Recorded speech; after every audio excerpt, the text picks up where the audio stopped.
Here with offensive line coach Famika Anae. How you doing, Famika? Good, good. So let's talk a little bit about your background.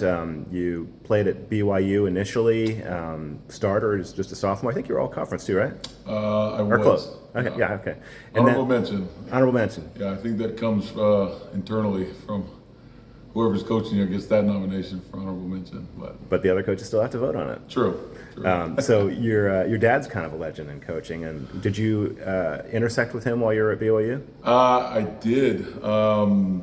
My redshirt freshman year was at the end of his first stint as an offensive coordinator there.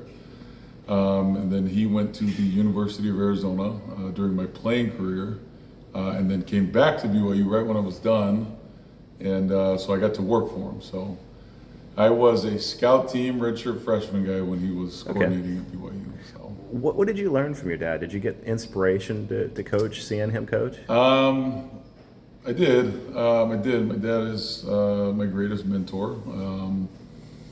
I learned everything that I do from him: resiliency, toughness, grit, all that stuff.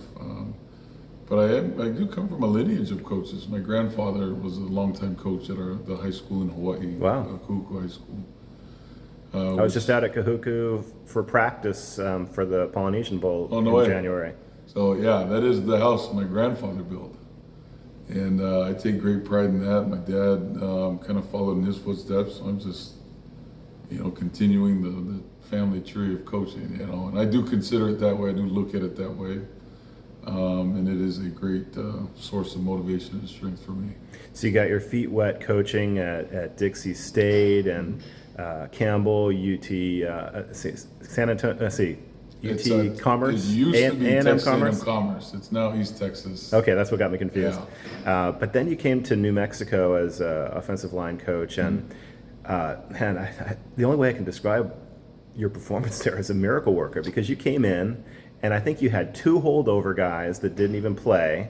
Right. You cobbled together a bunch of guys from a bunch of programs, and then in one season, you guys lead the nation in sacks allowed with 5. I think you went half the year before even giving up a sack. Right. And then fourth in the nation in rushing offense. Man, how did that all come together?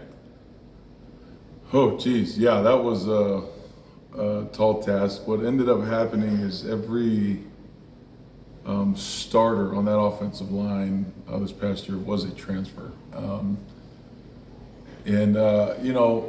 I have always attributed that to recruiting and the evaluation of the correct person.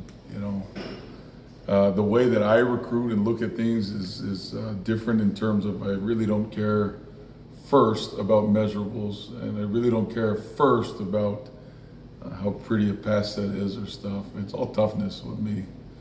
And I was able to gauge everything that I was looking at off of that lens first. And I do believe that contributed to that group. So basically, I got 5 really tough kids, and they endured everything that I put them through.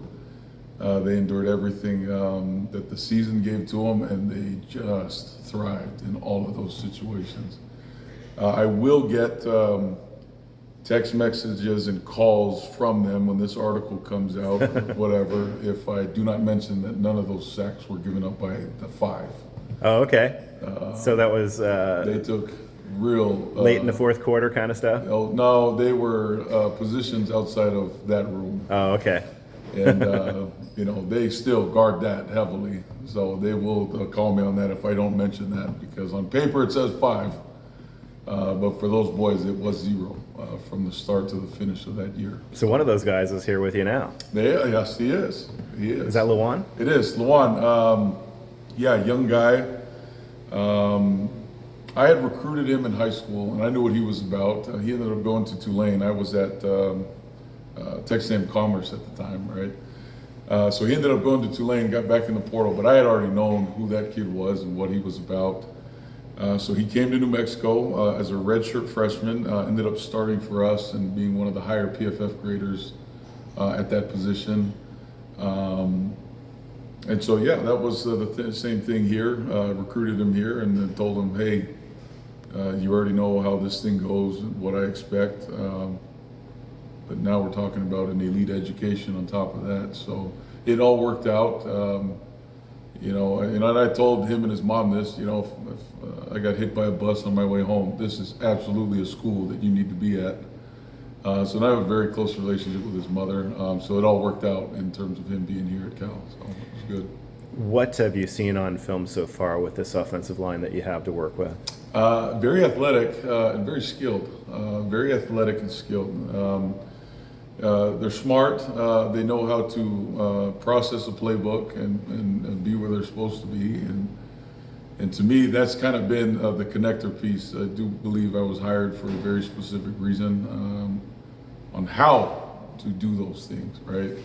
But they have shown a really strong capacity to be very talented athletically, and a strong capacity to kind of pick up information on the go and process it. So I do consider those very high qualities of this room currently.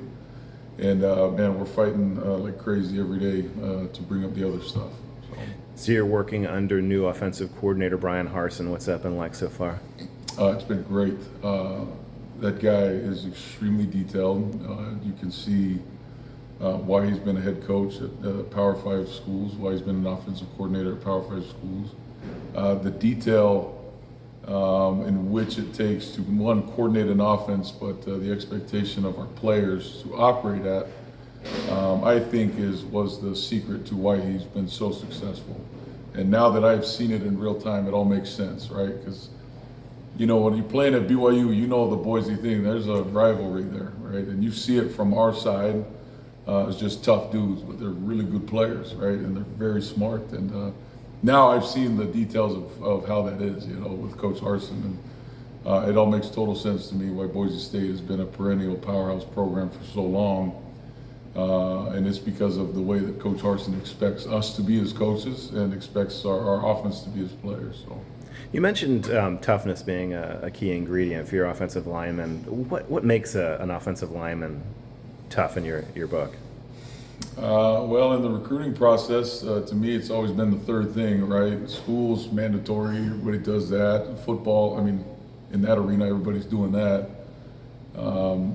Man, a guy's ability to show something else as to what dedicates him to that thing has always told me that he has some form of grit. No, you know, the normal thing is a job, right? Because if you're balancing football, high school, and working at Dairy Queen or something, there is a level of grit to that. But to me, it's always been the third thing. And then a coach caring enough to pay attention to put them in those situations and see how they respond, I think has always been the number one thing. Once they're here, or guys that you've inherited that are now yours, I think it's the O-line coach's job to put them in compromising situations daily and seeing how they respond to those things. So that's kind of how I checks and balances the whole deal in terms of gauging where our toughness level is at. And I told the guys yesterday, man, on our run, did we do good enough to earn individual time? And their answer was no. So they pushed 45-pound plates up and down the sideline. And they chose that, right? And I think that stuff, to me, is where you start to develop a mentality of toughness and grit through adversity. That just because you're tired in a run, that doesn't mean no, you get to do worse at your job. You know what I mean? So sort of a relentlessness. Exactly. And if you do not have that relentless mindset, oh man, it's not very fun playing O-line at Cal anymore. So appreciate you taking the time to talk. Welcome to Cal. Can we wrap this up with a Go Bears? Yeah, go Bears.